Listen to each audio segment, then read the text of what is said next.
Aujourd'hui, je vais te présenter mes 6 raisons pour lesquelles je te recommande d'investir sur Neo en 2018. Alors la première, c'est un moment que je considère opportun d'un point de vue de l'analyse graphique. On va aller sur CoinMarketCap. Voilà. Et ensuite, quand vous êtes sur CoinMarketCap, vous cliquez en haut à gauche, c'est la section All avec toutes les crypto-monnaies. On va prendre le Neo qui est actuellement en 11e position à 96 $. 96 $ le 3 janvier 2018. Qu'est-ce qui se passe du côté de Neo? On a une belle croissance. Encore une fois, on utilise l'échelle logarithmique. Et je vais t'expliquer un petit peu ce qui s'est passé avec Neo ces derniers temps. Neo, en fait, avant, si tu ne le sais pas, ça s'appelait ANT Shares. C'était ce logo-là. ANT Shares, ils ont fait une grosse stratégie de rebranding, une grosse stratégie marketing, de changement de nom, qui a eu lieu pendant le mois de juin. Et donc ça a permis en fait de redonner une grosse visibilité à ANT Shares, qui est devenu à partir de ce moment-là en fait Neo.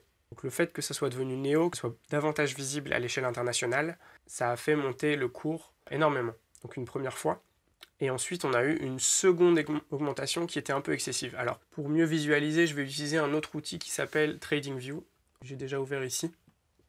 Voilà, c'est TradingView. Alors cet outil, il est pertinent parce qu'on peut vraiment faire de l'analyse de graphes plus poussée. Et je vais te montrer un petit peu ce que ça donne. Donc là, j'ai tracé la belle tendance haussière du Neo par rapport au dollar. Et on peut voir à nouveau ici, donc à partir de juin en fait, juin ici, l'augmentation très rapide suite au changement de nom Neo. Ensuite, on a une phase de stabilisation. Et on a à nouveau une deuxième grosse accélération. Donc là, on s'est vraiment rendu compte que c'était excessif. On a touché un palier vraiment très important en touchant les 50 $ environ. Et donc ça a été suivi d'une très grosse correction de marché. Il ne faut pas oublier que la crypto-monnaie c'est extrêmement volatile, donc c'est passé de 55 $ à environ 13 $. De 55 $ à 13 $, il faut bien se rendre compte que ça fait quand même moins 75% environ. Moins 75% de son portefeuille. Voilà, donc après cette longue phase de correction, on est arrivé dans une phase de stabilisation du marché avec une large base. Donc ça, c'est très sain pour un marché. On retrouve son prix original. Et donc là, j'ai tracé deux lignes. Si tu n'es pas familier avec l'analyse de marché, c'est deux lignes de résistance. Donc une première résistance, une seconde résistance. Et donc là, on a un mouvement haussier qui touche la première ligne de résistance une première fois. Et ici, on a un premier breakout de la ligne de résistance pour toucher la seconde ligne de résistance. Et là, à nouveau un breakout qui signe une entrée sur le marché. Donc quand on a ce type de comportement, ici, globalement, ça montre qu'on peut entrer sur le marché. Donc là, on a eu une augmentation, à nouveau une stabilisation. Donc là, quand on a cette configuration de courbe, globalement, ici, 60 $, c'est un bon moment pour entrer sur le marché. Idéalement, j'aurais dû te dire d'entrer sur le marché à ce moment-là. J'ai voulu être sûr et j'aurais voulu que ça rebondisse ici sur la ligne de tendance. Mais c'est parti à la hausse, ça confirme le démarrage de la croissance. Donc ça, c'est ma première raison d'investir sur Neo, c'est qu'on a un comportement de courbe qui est tout à fait sain. On a eu une explosion un peu trop brutale, suivie d'une correction, rectification et d'une large base, et à nouveau, on a un breakout, et à nouveau, on va avoir une tendance haussière. Voilà, donc ça constitue ma première raison d'investir sur le Neo, c'est que c'est un moment opportun d'un point de vue de l'analyse graphique. La seconde raison d'investir sur Neo, c'est bien évidemment la nature même de Neo. Il faut revenir aux fondamentaux. Alors on va revenir sur Neo ici, on va accéder à leur site internet. Donc leur site, c'est neo.org. Donc qu'est-ce que c'est Neo? Neo, si tu ne sais pas encore, je te le présente d'abord de manière brute. C'est un projet qui utilise la blockchain pour automatiser la gestion des actifs digitaux qui utilisent les smart contracts. Voilà, c'est un petit peu compliqué, mais pour synthétiser, c'est un peu comme Ethereum. Neo, ça va être le cœur de tout un écosystème basé sur les smart contracts. Et c'est ce qu'ils définissent, eux, comme la smart economy. Voilà, smart economy, digital asset, digital identity et smart contract. Alors concrètement, c'est quoi? Globalement, ça va permettre de créer des dApps, des nouvelles crypto-monnaies qui vont reposer sur la blockchain Neo. Donc, je vais t'illustrer un petit peu tout ça. Là, on peut aller en fait dans la section dApps de Neo et on va trouver des exemples. En fait, ici, c'est des exemples de crypto-monnaies qui utilisent la blockchain Neo. Donc on a différents exemples, notamment, moi j'aime beaucoup RedPulse ou QLink.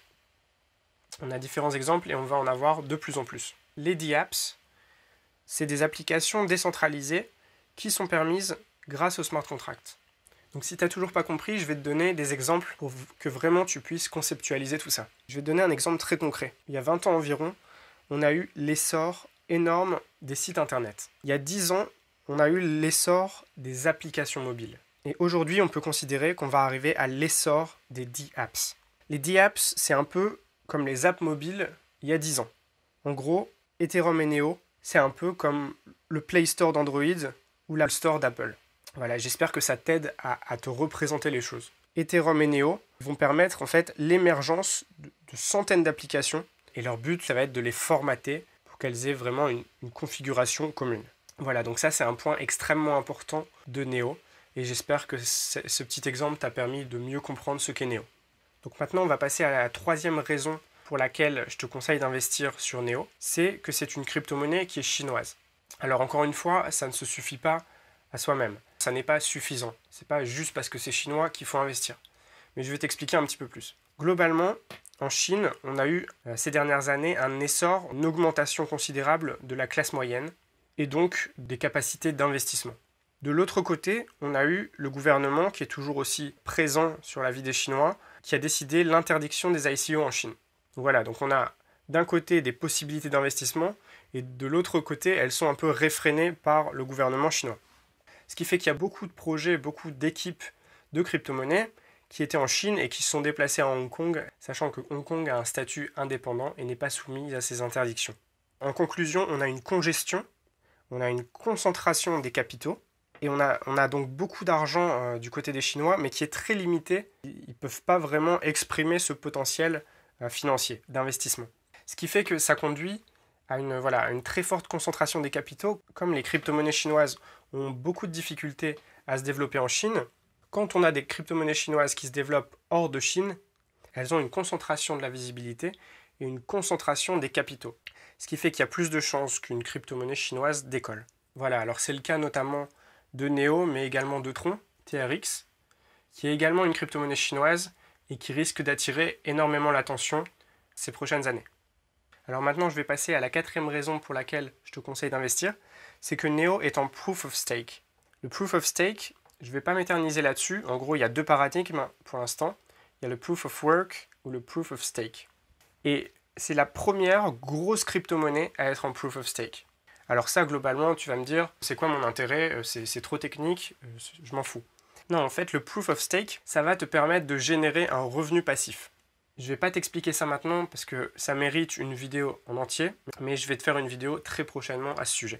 Je t'explique juste globalement comment ça marche.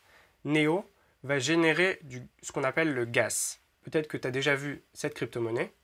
On va chercher le gas, voilà ici. Donc tu te rends compte que gas a le même logo, la même icône que Neo. Ça n'est pas du tout un hasard. En fait, gas, c'est l'émission qui provient de Neo. C'est en quelque sorte le carburant pour générer les transactions de Neo.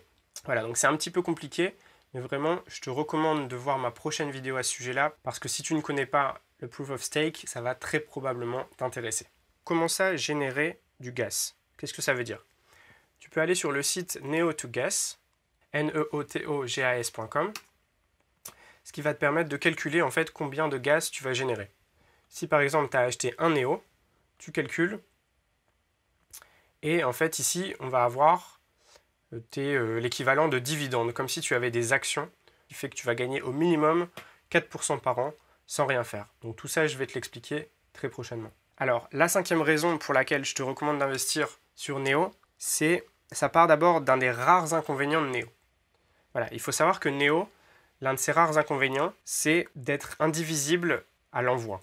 Alors qu'est-ce que ça veut dire d'être indivisible à l'envoi? C'est que globalement, bon, comme toutes les autres crypto-monnaies, tu peux fragmenter, tu peux acheter 0,5 Neo ou 1,72 Neo si tu veux. Par contre, si tu envoies Neo d'un wallet à un autre wallet, là à ce moment-là, il est indivisible. C'est-à-dire que tu ne peux seulement envoyer que des unités entières de Neo. Tu peux envoyer un Neo ou 2 Neo ou 3 Neo, autant que tu veux, mais tu ne peux pas envoyer 1,5 Neo ou 2,5 Neo. Donc ça, c'est un petit inconvénient parce que quand Neo va grossir, si Neo se met à coûter 1000 $, et que tu as 0,5 Neo, tu ne vas pas pouvoir envoyer ce Neo, tu vas être obligé de le revendre avant de pouvoir le faire transiter. Ça m'amène à l'intérêt d'en acheter maintenant, c'est en termes de commodité. Tant qu'il n'est pas encore trop cher, je te recommande en fait d'en acheter. Ce qui fait que si tu en achètes, tu peux encore, voilà, à 96 $, tu peux encore en acheter un. mais peut-être que plus tard ça coûtera tellement que ça sera extrêmement difficile d'en acheter un et donc extrêmement difficile à l'avenir de l'envoyer sur un autre wallet. Alors la 6e raison pour laquelle je te conseille vraiment d'investir sur Neo, c'est ses frais de transfert. Alors ça c'est vraiment incroyable encore parce que on est encore dans une vieille époque en quelque sorte avec le Bitcoin. Et je vais te donner un exemple sur ma plateforme préférée qui est KuCoin. Si on prend par exemple le Bitcoin et qu'on souhaite retirer du Bitcoin, sur certaines plateformes comme Kraken par exemple, retirer du Bitcoin, ça va coûter 0,001 Bitcoin. Ce qui est assez conséquent parce que si le Bitcoin est à 20 000 $, ça va représenter 20 $ de frais, ce qui est quand même énorme. Ici sur ce site c'est un petit peu plus bas, c'est 0,0005 Bitcoin, mais ça représente quand même, voilà, sur un Bitcoin à 20 000 $, ça représente quand même 10 $ de frais. Et si on prend en fait le Neo, voilà, et qu'on cherche le Neo dans la liste et qu'on choisit le Neo, sa spécificité c'est qu'il ne coûte rien à envoyer. Donc ça c'est exceptionnel. Tu perdras beaucoup moins d'argent si tu envoies du Neo plutôt que d'envoyer du Bitcoin. Voilà, donc là je pense que tu te rends compte de tout le potentiel de Neo. Il est gratuit à l'envoi. Et comme je disais, il faut en acheter rapidement parce qu'après, ça sera difficile de posséder des unités pleines de Neo. Voilà, donc là on arrive au 7e point qui fait que c'est intéressant d'acheter du Neo maintenant, c'est que Neo devient une véritable monnaie de pair, une monnaie de référence. Alors je vais te montrer un petit peu, on va aller dans marché. Voilà. Et alors jusqu'à présent, sur de nombreuses plateformes comme Bittrex, on pouvait par exemple échanger des crypto-monnaies à partir du Bitcoin, échanger des crypto-monnaies à partir du dollar, éventuellement à partir de l'Ethereum. Alors il y a aussi des exchanges où on peut échanger à partir de l'USDT. L'USDT c'est le Tether. Voilà, une crypto-monnaie qui est supposée être stable, ce qui fait que c'est très pratique. Sur ce site, on peut également échanger à partir des KCS, qui est la monnaie, voilà, du site KuCoin. Et là, on se rend compte qu'il y a également Neo. Alors pourquoi avoir mis Neo? Neo, s'il est présent ici, c'est que ça devient une monnaie de référence. Alors bon, il faut savoir que KuCoin est un site qui a été créé par des Chinois et que Neo est une crypto-monnaie chinoise qui est basée sur une blockchain chinoise. Voilà, donc c'est tout à fait cohérent, mais tout de même, ça montre que Neo a pris une place de choix. Autrement, ils auraient pu juste laisser le BTC, l'Ethereum, l'USDT et le KCS. Donc le Neo, quand on clique dessus, on peut échanger tout un tas de monnaies juste avec le Neo. Ce qui fait que, de plus en plus, en 2018, ça montre qu'on en termine avec la suprématie du Bitcoin. Pour moi, 2018, c'est l'année qui marque vraiment le retrait du Bitcoin face à des monnaies qui sont plus performantes. Le Bitcoin aura été vraiment un symbole. Le Bitcoin aura été le pionnier de la blockchain et vraiment on lui doit ça. Mais maintenant, il est temps de se diriger vers des crypto-monnaies, des blockchains qui sont plus performantes. Voilà, donc j'espère que cette vidéo t'aura été utile, encore une fois, que tu as appris des choses. Si c'est le cas, n'hésite pas à mettre un petit like pour encourager mon travail ou à me proposer des sujets de vidéo. Et je te souhaite une très bonne journée. À très bientôt.